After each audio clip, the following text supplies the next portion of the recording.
7 secrets pour devenir spirituellement fort, spirituellement dangereux, deuxième partie. Eh bien oui, je suis en train de m'adresser à toute personne qui veut devenir un géant dans l'esprit. Le cinquième secret pour devenir un géant spirituel, eh ben, c'est la prière. Tu ne peux pas devenir dangereux dans le règne de l'esprit si tu n'es pas un homme ou une femme de prière. Ta capacité à influencer, à contrôler et à impacter dans le monde spirituel est fonction de ta capacité à rester ou à demeurer dans la présence de Dieu. Toute personne qui a accès à la présence de Dieu a accès à tout l'univers. Tu peux parler au ciel, tu peux parler à la terre, tu peux parler à n'importe quel homme lorsque tu as le privilège de parler à Dieu. En fait, ton autorité dans le spirituel est fonction de tes rencontres secrètes avec Dieu. Donc le secret de l'autorité, c'est la prière dans le secret. Le secret de la force spirituelle, c'est la prière dans le secret. Et surtout, la prière en esprit, qu'on appelle généralement la prière en langue. Dans 1 Corinthiens chapitre 4, verset 14, l'apôtre Paul pouvait dire, je cite, « Celui qui prie en langue s'édifie lui-même ». Le s'édifier en grec ici veut dire oikodemeio. Oikodemeio veut dire se bâtir comme un édifice, se bâtir comme un immeuble.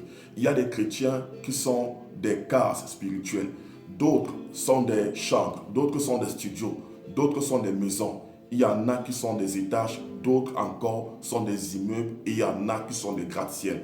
Ça veut dire le niveau ou le type de bâtiment que tu es fonction de comment tu t'es bâti comme un édifice par la prière en esprit. Le parler en langue est puissant. L'apôtre Paul pouvait dire que je rends grâce à Dieu de ce que je parle en langue plus que vous tous. Paul parlait en langue plus que tous, il a voyagé plus que tous. Il parlait en langue plus que tous, il a écrit plus que tous les autres. Il parlait en langue plus que tous et il a impacté plus que tous. Le parler en langue, c'est la prière par l'esprit, c'est le fait de recharger ses batteries spirituelles.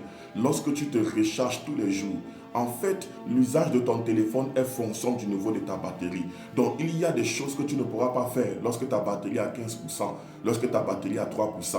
Mais lorsque tu es à 100%, mon frère, ma soeur, tu peux utiliser et exploiter ton téléphone comme tu le veux. Donc, le cinquième secret pour être un géant dans l'esprit, c'est ta capacité à mettre tes genoux au sol et à ouvrir ta bouche. Le sixième secret pour devenir un homme fort, une femme forte spirituellement, c'est le jeûne. Oui, tu ne peux pas devenir puissant dans le règne de l'esprit si tu n'es pas un homme qui jeûne, une femme qui jeûne. En principe, tu dois jeûner au moins 2 fois par semaine. Oui, tu dois jeûner au moins 2 fois par semaine. Combien de jours as-tu jeûné pendant cette année? Pendant combien de jours tu jeûnes tous les mois? Tu ne peux pas atteindre le sommet de la spiritualité sans sacrifier ta chair, sans tuer la chair avec ses passions et ses désirs. Vous allez vous rendre compte que toutes les religions ont deux dénominateurs communs, la prière et le jeûne. Ça veut dire que le jeûne est important. Donc tu ne peux pas entrer en contact avec le monde spirituel si tu n'es pas un homme de jeûne.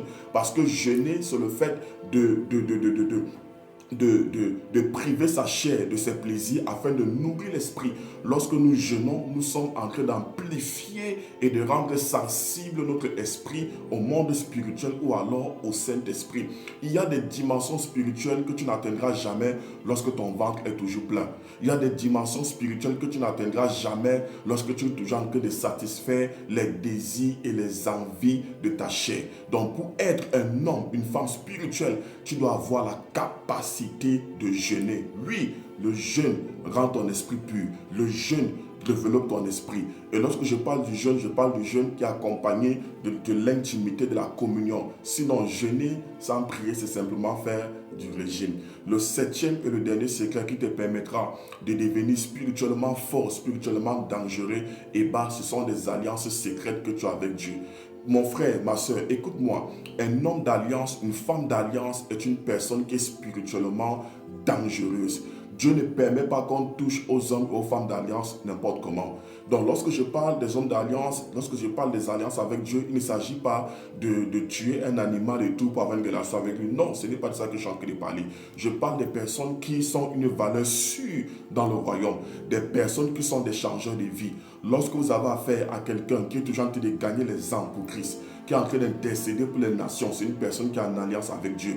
Lorsque vous avez affaire à une personne qui est toujours en train de s'aimer dans la vie des pasteurs, qui est en train de faire du bien aux veuves, aux orphelins, aux pauvres, aux démunis, qui est un partenaire dans le royaume de Dieu, qui s'investit pour l'avancement et l'implantation des églises, qui bénit les serviteurs et les servants de Dieu, mon frère, ma soeur, ne perdez jamais la route pour combattre ce type de personnes. Oui, les gens qui font du bien aux pauvres, aux démunis, aux veuves, aux orphelins, qui intercèdent pour les autres, qui prêchent l'évangile, qui sont des partenaires dans la maison de Dieu, ces personnes ont des alliances très fortes avec le Seigneur. Lorsque vous allez vous lever pour combattre une pareille personne, je vous assure que Dieu va vous faire la guerre. Donc pour être un homme, une femme spirituellement puissante, ne t'amuse pas avec ce qu'on appelle les offrandes, les aumônes, les sémences et les sacrifices. Si tu as été béni, n'oublie pas de mettre un cœur, de commenter et de partager cette vidéo afin d'édifier le maximum de personnes possible. Que le Seigneur te fasse du bien. Je te vois devenir un géant spirituel. Shalom.